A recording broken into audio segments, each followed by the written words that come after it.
Hello नमस्कार प्यारे साथियों, मैं दिनेश है नए ब्लॉग में सभी का स्वागत करता हूँ। आप सब कैसे होंगे। आज हम आपके लिए लेके आए हैं निश्चयवाचक सर्वनाम। क्या है निश्चयवाचक सर्वनाम? कल हमने पढ़ा था पुरुषवाचक सर्वनाम, पुरुष के बारे में।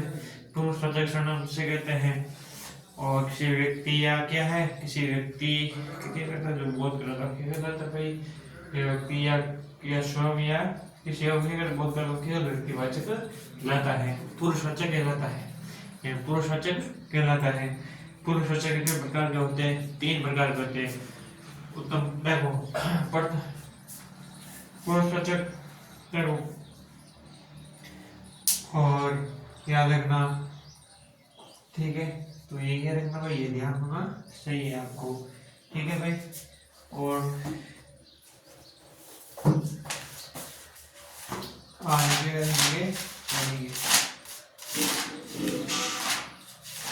आगे पढ़ेंगे तो याद रखना 3 प्रकार के होते हैं पुरुषवाचक। याद रखना कितने पुरुषवाचक? 3 प्रकार याद रखना, उत्तम पुरुष, मध्यम पुरुष और अन्य पुरुष, ये याद रखना, ठीक है। एक निश्चित आगे बढ़ते हैं। तो निश्चितवाचक वे सर्वनाम जो किसी दूरवर्ती या समीपवर्ती व्यक्ति, प्राणियों का, वस्तुओं का निश्चय बोध कराती है, उन्हें क्या कहते हैं? निश्चयवाचक सर्वनाम कहते हैं। उन्हें क्या कहते हैं? निश्चितवाचक सर्वनाम कहते हैं। कि वे सर्वनाम जो किसी दूरवर्ती या समवर्ती व्यक्ति, प्राणी या वस्तुओं का बोध निश्चय कराती है, उन्हें क्या कहते हैं? समवर्ती बोध कहते हैं। जैसे यह ये वे। ये देखना, निकट की वस्तुओं के लिए ये, दूर की वस्तुओं के लिए वह वे। याद रखना, उदाहरण के लिए ये मेरा घर है, वो मनीष का है। याद रखना, ठीक है। क्या कहते हैं कि वे सर्वनाम जो किसी दूरवर्ती या समवर्ती व्यक्ति, प्राणियों, वस्तुओं का क्या करता है? निश्चय बोध कराता है। किनका कराता है? निश्चय बोध। दूरवर्ती, समीपवर्ती व्यक्ति या प्राणियों का प्राणियों व वस्तु का क्या? निश्चय बोध कराती है। निश्चय बोध कराती है, क्या कहते हैं भाई? निश्चय वाचक कहते हैं। जैसे यह ये वे। याद रखना, निकट की वस्तुओं के लिए यह ये। याद रखना, जो निकट के लिए तो यह था ये, और दूर की वस्तु के लिए था वह वे। याद रखना, उदाहरण के लिए ये मेरा क्या है? घर है, वो मनीष का क्या है? घर है। याद है, वो मनीष का घर है, वो मनीष का क्या है? घर है। याद रखना, ठीक है, कि ये तो मेरा घर है और ये मनीष का घर है। क्या है? मनीष का घर है। तो ये उदाहरण है। ये क्या है? निश्चयवाचक। क्या है? निश्चयवाचक। वो जो निश्चित है, जो स्थिर रहती है, फिक्स रहती है, उनको ये क्योंकि क्या कहते, देखो आप खुद देखो, जो किसी दूरवर्ती या समीपवर्ती या दूरवर्ती पास या समीपवर्ती निकट प्राणी वो वस्तु का एक निश्चय के साथ क्या करती है? जो बोध कराती है। क्या कराती है? बोध कराती है। क्या करती है? निश्चय के साथ क्या बोध कराती है, वे क्या कहलाते हैं? क्या कहलाते हैं?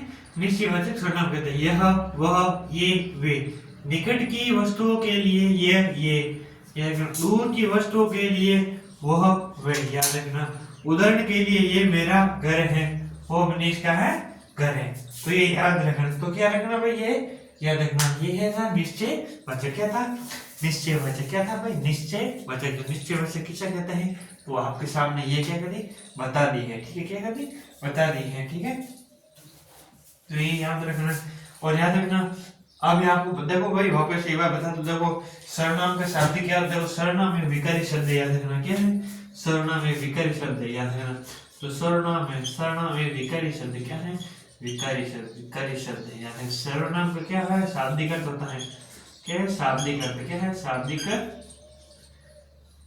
अर्थ होता है।